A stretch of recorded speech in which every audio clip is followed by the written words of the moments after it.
Μπράβο, ρε Στέλλα. Τόση ώρα τσάπα που τραβάω. Και δεν. Λοιπόν, 6 ώρα το πρωί, 15 Ιουνίου 2010. Sabe poco, piccolo Έχουμε διαβάσει πάρα πολύ όλο το βράδυ. Και που έχουμε διαβάσει όλο το βράδυ, βλέπουμε τώρα πώς γίνεται να δει τσάι. Έχεις φωτιά?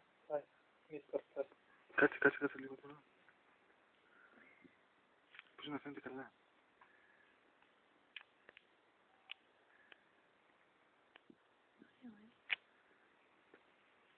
Fatto è piccolo. Dobbiamo trovare qualche... Ναι, το βάλουμε σε μια λεκάνη. Κατάρα. Φέρετε, πόρταμε un lago. Ammazza quante... È diventato un fiore. Εμείς θα το πιούμε αυτό δηλαδή. Και θα το μασίσουμε και θα το πιούμε. Εγώ το μασίσω, εγώ θέλω να κάνει και φέτο.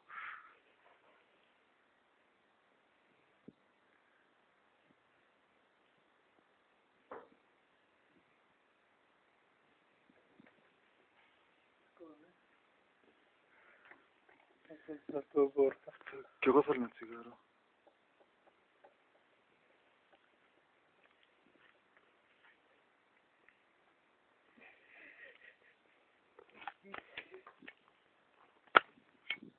Όχι.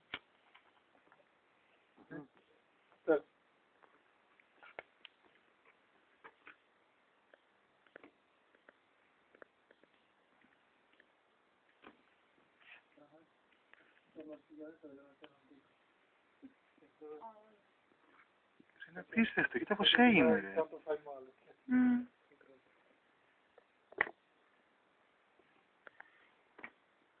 Κοινές φορές είναι τώρα. Ma il pato deve essere oculare, però perché questo è un tipo di urlato. Un tipo di? È questo. Gold Königin. Τι λες ρε παιδί μου, πω εντυπωσιακό όμως. Δεν έχω ξαναδεί τέτοιο πράγμα. Ιεροτελεστία. Ιεροτελεστία. Dopo questo Έχω ζήσει ένα σκηνικό, ιεροτελεστία, να πιω ιαπωνικό τσάι. Το γυρνούσα, έξι φορές δεξιά, έξι φορές αριστερά. Lo processo sarebbe quello. Lo processo sarebbe quello. Sì, lo so.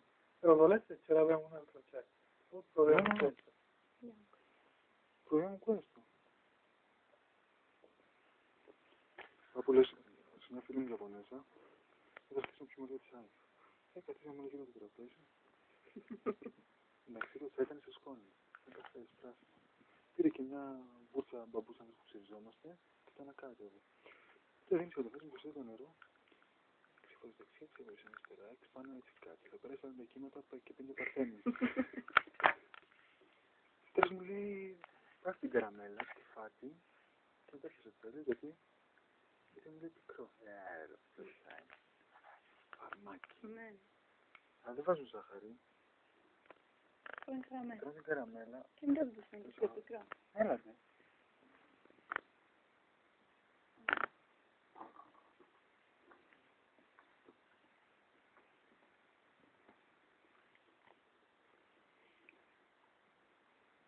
Θα ανεβάσω στο YouTube αυτό.